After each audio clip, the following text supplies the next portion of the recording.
Tá bom, vamos lá então, pessoal. Quem sou eu?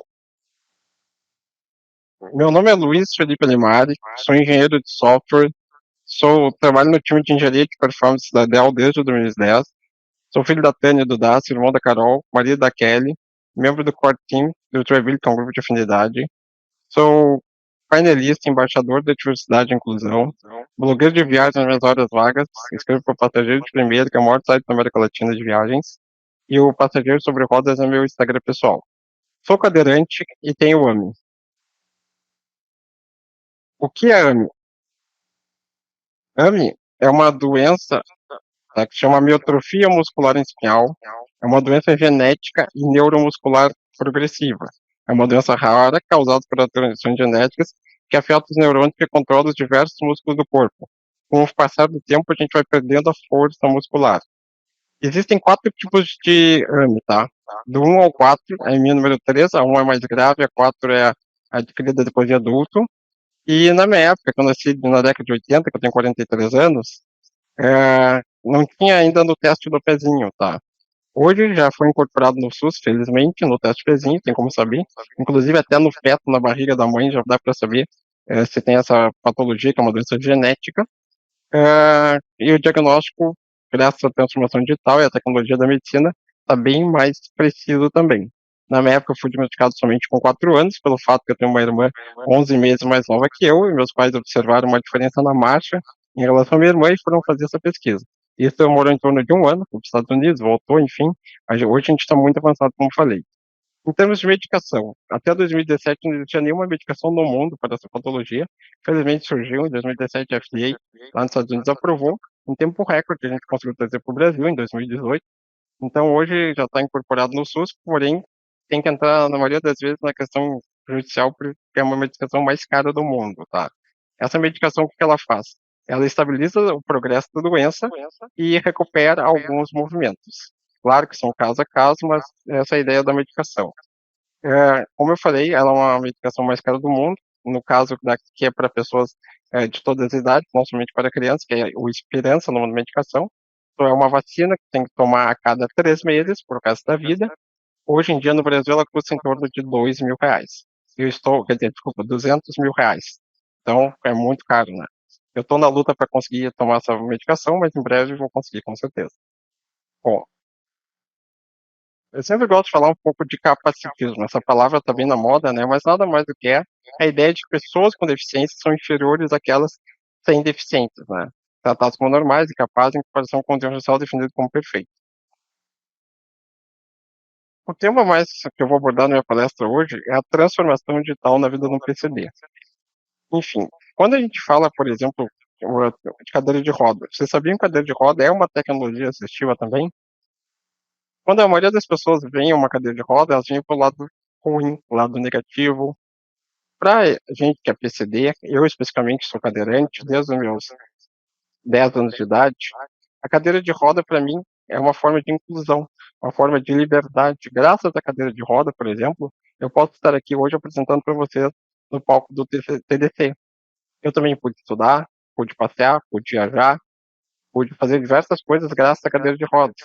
A cadeira de rodas, então, para mim, me libertou, me deu a possibilidade de fazer várias coisas. Hoje em dia existem diversos tipos de cadeira de roda, desde a cadeira de roda eh, sem motor, que é a que eu estou utilizando, manual, cadeira de rodas motorizadas, diversos tipos, incríveis, com tecnologias avançadíssimas.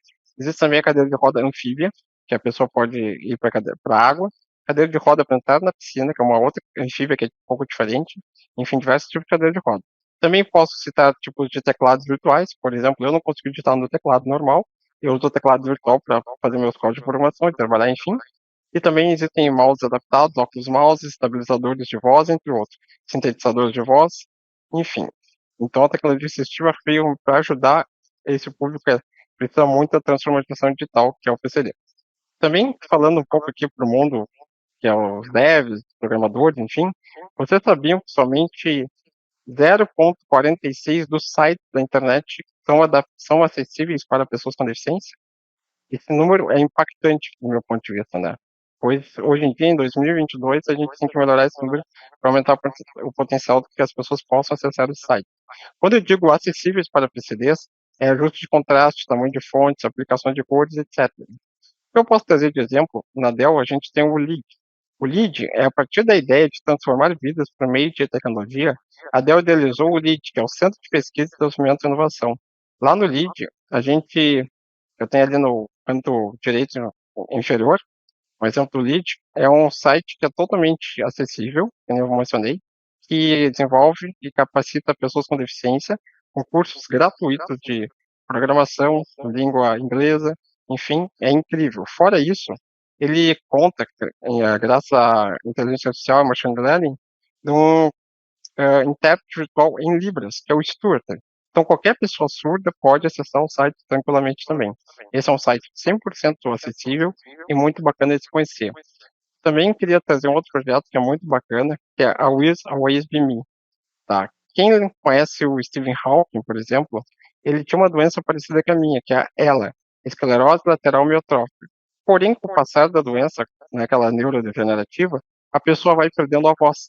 No caso, o Stephen Hawking chegou a perder a voz e ficou com uma voz robotizada, que foi um programa que a IBM produziu para ele, devido ao ele ia com os olhos, e um código de programação, ele fazia a leitura do que ele estava pensando e saía um sintetizador de voz, era robótico. Hoje a Dell lançou um projeto que é a Wills Always Be Me, em parceria com a Intel. Esse é um livro onde a pessoa pode gravar a própria voz, quando está numa fase mais grave da patologia, para que ela fique o sintetizador de voz com a sua própria voz. E, por exemplo, hoje, eu não tenho filhos, mas se, por exemplo, viesse perder a voz, poderia gravar, lendo esse livro, gravaria toda a minha voz, ficaria num banco na nuvem, esse é um banco de voz, tá, na nuvem, e caso eu tivesse um filho daqui a uns anos, meu filho poderia escutar a minha voz, não teria problema de estar apenas um robô.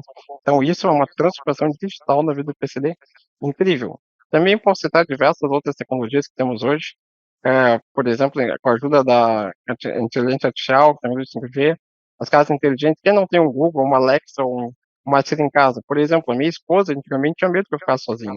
Hoje não tem problema nenhum, ela pode sair de casa e eu fico com, posso acender uma luz, abrir uma porta, ligar para uma emergência, fazer chamada de vídeo, áudio, enfim, isso a tecnologia reconheceu bastante. Pessoas com deficiência, né, a gente é consumidor, carentes de produtos e serviços acessíveis. Quando a gente pensa em produtos acessíveis para esse público, a gente esquece alguns detalhes. Por exemplo, você sabia que reconhecimento facial não é uma ferramenta inclusiva? Hoje, a maioria dos bancos, né, já utiliza desde o cadastro, abertura de conta, até as transações financeiras, a questão do reconhecimento facial. Porém, infelizmente, não é uma ferramenta inclusiva. E pensando nisso, surgiu esse ano o Parabank, que é o primeiro banco dedicado a atender o mercado que é extremamente consumidor, né, e carente, como eu falei. Então, a gente tem que começar a pensar nisso também. Isso é um pouco das questões de tecnologia. Uma das minhas outras paixões que eu tenho, aqui, ó, quem determina o que o PCD pode fazer? A gente pode fazer tudo. Eu quero saber, as empresas realmente estão querendo contratar de PCD? A grande maioria das empresas no Brasil ainda não estão preparadas para a contratação, inclusão e procurando de PCD. As empresas futuras são inclusivas. A Dell, felizmente, é inclusiva. Desde que eu entrei, totalmente acessível, totalmente inclusiva. Me deu oportunidade lá em 2010, já que eu pudesse trabalhar remotamente. Hoje é que a maioria das empresas de tecnologias, Big Techs, estão dando essa oportunidade somente a partir agora na pandemia. Então, isso com certeza vai aumentar o público do PCD no mercado de trabalho. Aqui, enquanto eu trago esse gráfico para vocês, tá?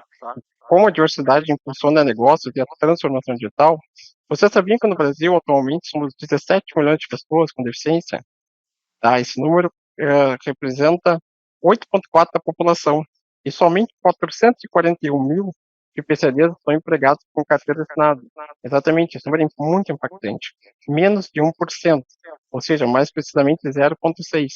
E como a gente pode, com a aceleração da transformação digital para os PCDs, com a criação de vagas afirmativas, treinamentos específicos, espaços acessíveis, investimentos em ferramentas assistivas, preparar os líderes inclusivos, grupos de afinidade, que eu sou muito a favor, a importância do home office, então com certeza esse número vai melhorar.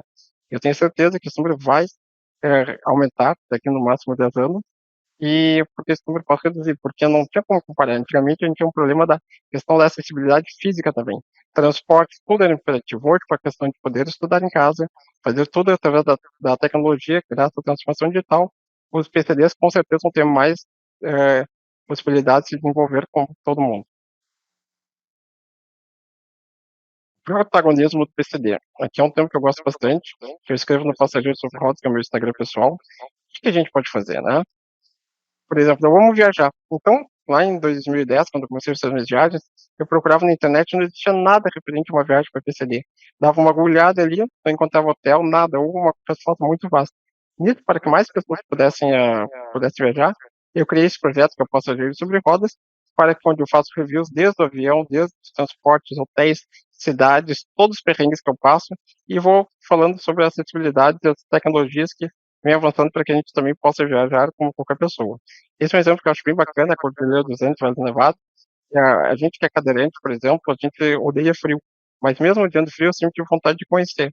Então eu fui até a Cordilheira dos Andes, é totalmente acessível, me surpreendi positivamente, o ferro funcionava de uma estação até outra, inclusive para aquele cadeirante que é mais ousado, também tinha a questão de esqui adaptado. Chicago, fiz um curso de tecnologia em Chicago, e Chicago é uma cidade totalmente acessível, porque em 1842, Chicago prendeu fogo e foi totalmente devastada. E foi totalmente reconstruída graças à arquitetura, né? Hoje é uma cidade totalmente acessível e todos temos direito de ir e vir lá, funciona tudo perfeitamente. Costumo dizer que é a Disney. Quando é a praia. Quando a gente vê praia e cadeirante, praticamente não combina. Felizmente, essa aqui é uma praia dos Estados Unidos, que é West. Nos Estados Unidos, a maioria das praias tem aquele tapete que o cadeirante pode ir até a beira da praia. Mas não basta isso para nós. A gente quer chegar na beira da praia e também ter a possibilidade de entrar no mar. Aqui no Brasil melhorou bastante, porém ainda está bem complicado. Lá já é uma norma que todas as praias têm que ter aquela cadeira anfíbia. Por exemplo, eu moro em Porto Alegre. Se eu resolver passar esse final de semana no litoral do Rio Grande do Sul, vou chegar na praia e não vou ter como tomar banho de mar. Pelo fato que não tem cadeiras anfíbias, somente algumas épocas do verão. Isso é muito triste. Essa aqui eu acho bacana também, Santiago, né, o Pátio Pela Vista me surpreendeu pude no escuro e adorei essa cidade. É uma escada inclusiva, eu sempre gosto de retratar essa escada. Visto que é uma escada onde tem uma rampa e degraus, e isso é uma escada totalmente inclusiva. Eu, por exemplo, poderia subir pela rampa enquanto a minha esposa ia subindo pelos degraus. Eu sempre gosto de trazer essa imagem também. E para encerrar aqui umas imagens, Alberta, Rock Mountains no Canadá, eu sempre tive o sonho de conhecer o Lake Louise, mas não sabia como é que chegar até lá. Fiz uma viagem por todas as montanhas rochosas, conheci vários lagos e tive a possibilidade de conhecer o Lake Louise. Incrivelmente pareça, a minha cadeira está bem na ponta íngreme ali de umas pedras, o parque é totalmente acessível, dá para andar por tudo que é lugar, então é esse tipo de retrato que eu gosto de trazer para as pessoas com deficiência, que a gente é capaz, que a gente consegue quando a gente quer. Então, quando eu meio estressado, eu pego essa foto para dar uma acalmada no coração. E para finalizar, gostaria de falar para você a Noite dos Sonhos. Quando a gente olha para essa foto, eu sempre brinco nas minhas palestras, né? Olha eu com a Kelly, que é minha esposa, da loira linda, maravilhosa, parceira. Eu sempre brinco com as pessoas. As pessoas olham para essa foto e ficam impactadas, né? Porque eu praticamente no movimento. E eles ficam pensando como é que uma pessoa, casa com PCD assim, só pode ser milionário. Porque cadê a gente não namora, cadê a gente não transa, mas graças ao uso da transformação digital, através do aplicativo de namoro, lá no início da pandemia, eu conheci a minha esposa. A gente ficou conversando durante vários meses, e até que então eu usei aquela tática, já perguntei para ela, já viu o filme, aquele Como Eu Era Antes de Você? Ela disse, não, ainda não vi. Então eu peguei, aproveito e olho esse filme. Depois que ela olhou o filme, ela conversou comigo e disse, amor, para mim não tem problema nenhum, pois eu não te enxergo a cadeira, eu enxergo o Felipe. Então, depois disso, a gente se encontrou, ela fez uma surpresa, foi meu aniversário. Desde então, a gente não se separou mais, casamos no início do ano e estamos curtindo a vida felizes para sempre, que eu espero que seja. Ambos trabalhamos na Dell, estamos juntos por isso aí. Bom, pessoal, eu trouxe aqui alguma pergunta, alguma coisa. Eu tentei ser o mais rápido possível, o conteúdo era bem grande, mas porque falar de diversidade e inclusão não é um tema simples, né? Mas eu queria trazer para vocês um pouco das tecnologias realmente, e a transformação digital fez na vida de nós PCDs. Como eu falei, o número de empregos é muito pequeno. A gente tem, graças a Dell apoia isso desde o início, com o grupo de afinidade. Os sites da Dell no mundo inteiro são acessíveis. A gente tem um grupo de afinidade chamado Treeability, que ele auxilia qualquer pessoa com deficiência a vir para a Dell.